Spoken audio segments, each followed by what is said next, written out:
রাধে রাধে বন্ধুরা, সকলকে কৃষ্ণময় শুভেচ্ছা জানাই। আজকে আমি তোমাদের সঙ্গে শেয়ার করব একটা নতুন ধরনের রেসিপি এবং আজকের দিনটা কেমন করে কাটলো সেই ব্লগটা। তোমরা তো জানো আমি সকলেই যে আমি কিভাবে আমার দিনটা কাটাই ভগবানের সেবা এবং বাচ্চাদের সঙ্গে বাচ্চাদেরকে সেবা করা। তো যাই হোক, আজকে যে রেসিপিটা বানাবো তার জন্যে আমি তিন দু বাটি হচ্ছে মটরের ডাল আর হাফ বাটি ছোলার ডাল সারা রাত ভিজিয়ে রেখেছিলাম। ভালো করে ধুয়ে নিলাম এবং একটা মিক্সার গ্রাইন্ডারে একটুও জল দেব না, 2-3 চামচ ছাড়া, তো দিয়ে আমি এবারে ওটাকে পেস্ট করে নিলাম।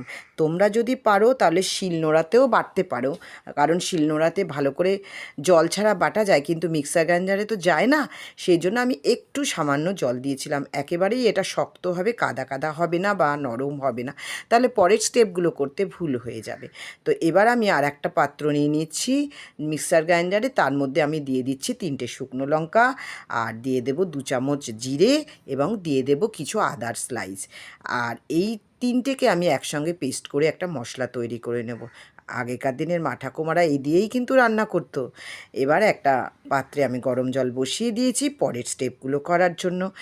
আর আজকে আমি যেটা বানাবো সেটা পরে বলছি, তোমরা দেখতে থাকো। দিয়ে দিলাম ওই ডালটার মধ্যে হলুদ গুঁড়ো আর কালো জিরে এবং পরিমাণ মতো নুন। এবং এটাকে কিন্তু আমি যেভাবে তোমরা বেসন ফেটাও চপ করার আগে, সেইভাবে ফেটাবো না, বা অন্যান্য বড়া করার সময় কিন্তু আমরা ফেটিয়ে নিই, কারণ সেইভাবে ফেটালে পরের স্টেপটা করতে বন্ধুরা অসুবিধা হয়ে যাবে। এবার বহু ছিদ্রযুক্ত একটা পাত্র নিয়ে তার মধ্যে আমি দিয়ে দেব ভালো করে তেল। তেলটা এই কারণে মাখিয়ে নিলাম যাতে এতে না লেগে যায়। তো যাই হোক, তোমরা ব্রাশ দিয়েও করতে পারো, আমার কাছে নেই, আমি ওটা দিয়েই করলাম। এবারে আমি এই যে মণ্ডগুলোকে ওর মধ্যে দিয়ে দিলাম। এবার চাপা দিয়ে দিয়েছিলাম কিছুক্ষণ। চাপা দেওয়ার পরে এবার এটাকে খুলে দেখলাম এটা পুরো সিদ্ধ হয়ে গেছে। এর মধ্যে একটু ওপর থেকে ঠান্ডা জল ঢেলে দিলাম। এবার তোমরা ঠান্ডা জল নাও জ্বালতে পারো। এবার আমি গ্রেভিটা করার জন্য একটা কড়া বসিয়ে দিলাম, ওর মধ্যে জিরে এবং তেজপাতা দিয়ে আলুগুলোকে ভালো করে ভেজে নেব। আমি আলু দিচ্ছি, তোমরা শুধুও করতে পারো। আমি আলু এই কারণে দিচ্ছি, আমি আজকে একটাই সবজি করব। আর এদিকে যে ধোকাগুলো ভাপিয়ে রেখেছিলাম, সেই ধোকার পিসগুলো করার আগে তো সেগুলো ঠান্ডা হতে দিয়েছি। আর একবার আমি এটাকে বসিয়ে দিলাম এবং চাপা দিয়ে দিলাম। অনেকটা ডাল ছিল তো, মেয়ের বাড়িতে পাঠাতে হবে যে। তো এবারে আমি ওই আলু ভাজাটার মধ্যে দিয়ে দিলাম ওই মশলার পেস্টটা, হলুদ এবং কাশ্মীরি মির্চ। এবারে আমি ভালো করে কষে নেব, কারণ মশলা যত কষবো তত ভালো হবে। তো এবারে আমি তোমাদেরকে দেখাই, এগুলো সব ঠান্ডা হয়ে গেছে। এবার ঠান্ডা হয়ে যাওয়ার জন্য এবারে আমি ছুরি নিয়ে নেব একটা, এবং ছুরি দিয়ে ভালো করে আস্তে আস্তে এগুলোকে, আমার এটা যেহেতু একটু লম্বা হয়েছে ওভাল শেপে হবে, তোমরা যদি চাও এগুলোকে লম্বা করে কাটতে পারো, মাঝখান দিয়ে চিড়ে বা টুকরো টুকরো করতে পারো, যার যেটা পছন্দ। তা সবগুলো আমার দেখো কাটা হয়ে গেছে।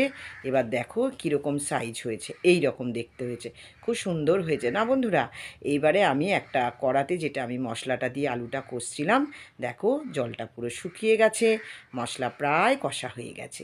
আলুটা এখনও আরেকটু সেদ্ধ হবে, আলুগুলো একটু বড় বড় করে দিয়েছিলাম, তো তোমরা চাইলে একটু ছোট টুকরো করেও দিতে পারো।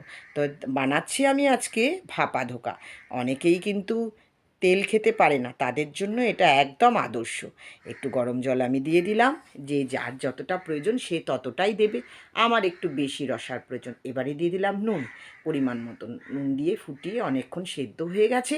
এবার চিনি দিয়ে দিলাম, নিরামিষ রান্নায় চিনি না দিলে ভালো হয় না। এবার একটু গরম মশলা দিয়ে দিলাম। এবার সমস্ত যে ধোকাগুলো আমি কেটে রেখেছিলাম ভাপা ধোকা, সেগুলো একটা একটা করে আস্তে আস্তে দিয়ে দেবো। এই ধোকাগুলোর ওপরটা ঠান্ডা হয়ে গেলেও ভেতরটা কিন্তু এখনও গরম আছে, তো সেই জন্যে খুব যত্নে সাবধানে এটাকে দিতে হবে। তো দিয়ে দিচ্ছি। এবার এক এক করে এক করা হয়েছে বন্ধুরা, ভেবো না এতটা কি করব। আসলে আমার মেয়ের শ্বশুর শাশুড়ি আমার হাতের রান্না খেতে খুব ভালোবাসে, ওদেরকেও একটু পাঠাবো, ওরা খুব আনন্দ পায় আমার রান্না পেলে। তো যাই হোক, একটু বেশি করে করছি ওই জন্যে। তো আর একটাই সবজি বা একটাই তরকারি হচ্ছে, তো তাই একটু বেশি করে করছি। দেখো আমার এগুলো দেওয়া হয়ে গেছে, কি সুন্দর রঙটা হয়েছে, একদম সমস্তগুলো সেদ্ধ হয়ে গেছে। এবার ফুটে উঠলে এবার একটু দিয়ে দিলাম 2-3 চামচ ঘি। নিরামিষ রান্নায় একটু ঘি না দিলে ভালো হয় না বন্ধুরা। তো ধোকা ভাজতে যে তেলটা যেত তার থেকে অনেক কম। এবারে আমি একটু কিছুক্ষণ চাপা দিয়ে দিলাম। এবার আমি একটা পাত্র নিয়ে নিলাম, সেই পাত্রে সব পুরোটা আমি ঢেলে নেব। তোমরা দেখো কি সুন্দর দেখতে হয়েছে। এটা রুটি, লুচি, পরোটা, অন্ন সব কিছু দিয়ে তোমরা পেতে পারবে, সব কিছুতেই চলবে এটা।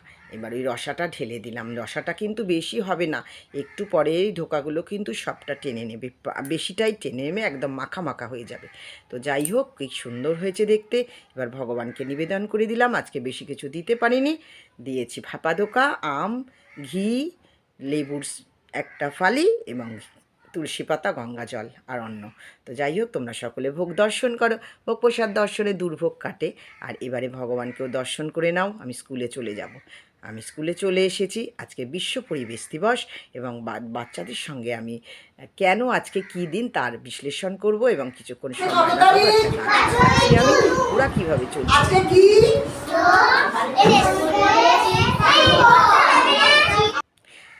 ওদের সঙ্গে আমি এভাবেই কথোপকথন করলাম। গাছ কেন লাগাবো, গাছ কাটলে কি হবে, গাছের গুরুত্ব কী, সব কিছুই আলোচনা করলাম। ওরা খুব সুন্দর করে আমার সঙ্গে তো সেটা মানে রেসপন্স করলো আর কি।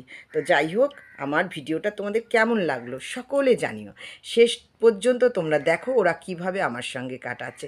আজ এই পর্যন্ত, ভালো থেকো।